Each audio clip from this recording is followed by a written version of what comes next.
Au milieu des pleurs, ce papa porte sur son épaule le cercueil de sa fille de 5 ans.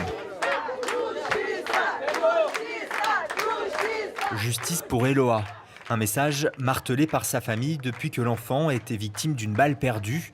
Le 12 octobre dernier, elle jouait tranquillement sur son lit lorsque la police militaire est intervenue dans la favela. Touchée en pleine poitrine, elle est morte sur le coup. Dans la favela, notre quotidien, c'est de se lever tous les jours à 5 h du matin pour aller travailler, pour finalement arriver ici, se retrouver dans cette situation. C'est très triste. C'était un ange.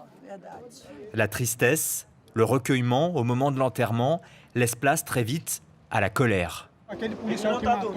Si le policier qui l'a tué a le courage de dire qu'il est coupable, qu'il se mette à genoux devant Dieu pour ne plus jamais commettre une telle erreur. Le seul qui peut retirer la vie, c'est Dieu. Une colère dirigée contre la police que tout le monde ici accuse. Ils ne nous protègent pas, ils nous tuent.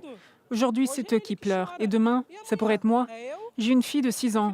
Les parents ici vont-ils pleurer aussi? On veut juste la justice.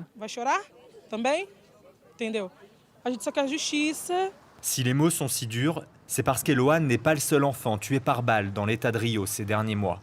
Sur la plage de Copacabana, l'association Rio da Paz expose 14 cercueils devant des touristes médusés. 14, c'est le nombre de mineurs victimes de balles perdues lors d'interventions de la police dans les favelas depuis le début de l'année 2022. Lorsqu'un drame arrive, il fait la une des journaux. On le voit partout sur les réseaux sociaux. Ça fait scandale, tout le monde en parle. Et ensuite, plus rien. L'impunité totale, le silence. Jusqu'à ce qu'un autre crime arrive. C'est un éternel recommencement.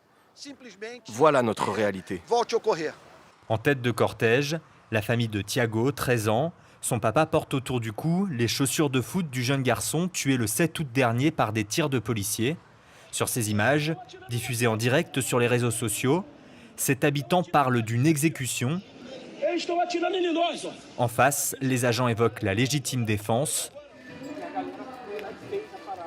15 jours après le drame, dans le quartier où vivait l'adolescent, Guillaume Pimentel rencontre la famille. Il est défenseur public, il apporte une aide juridique aux personnes qui n'en ont pas les moyens. Aujourd'hui, il veut entamer une procédure judiciaire.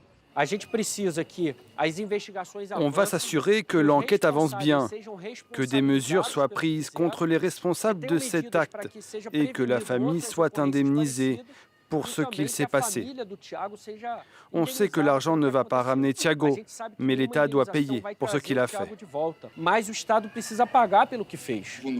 Mais cela prendra plusieurs années et uniquement si la procédure arrive à son terme. En mars dernier, le tribunal supérieur de Rio a condamné l'État à verser 37 000 € à une famille dont l'enfant de 3 ans avait été victime d'une balle perdue.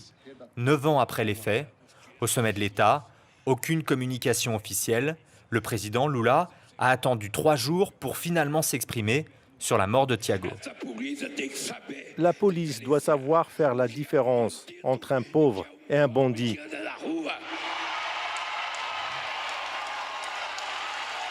Et pour cela, elle doit être bien formée.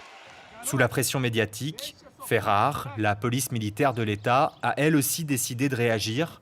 Une semaine après la mort de Thiago, elle annonce que tous les agents impliqués dans des fusillades devront suivre obligatoirement une formation spécifique. Ce jour-là, 70 agents apprennent à intervenir dans des zones difficiles de la ville.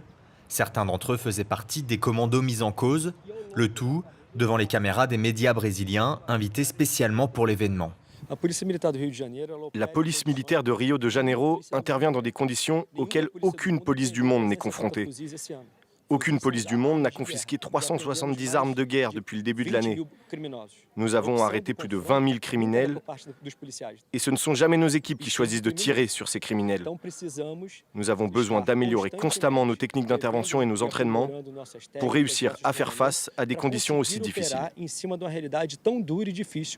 À Rio, il est très rare qu'un policier soit poursuivi par la justice.